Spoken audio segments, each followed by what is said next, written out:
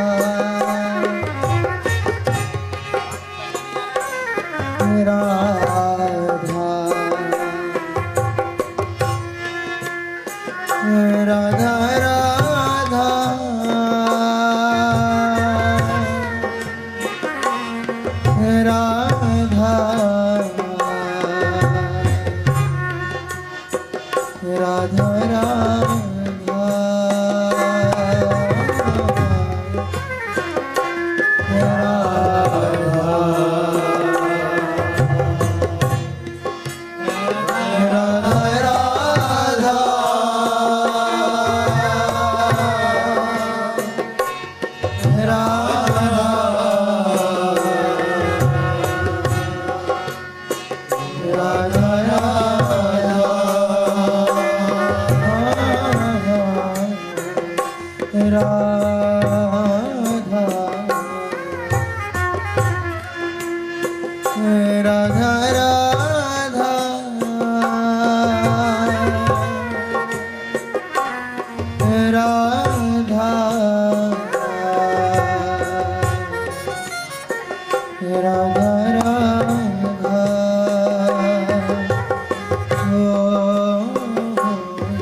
Radha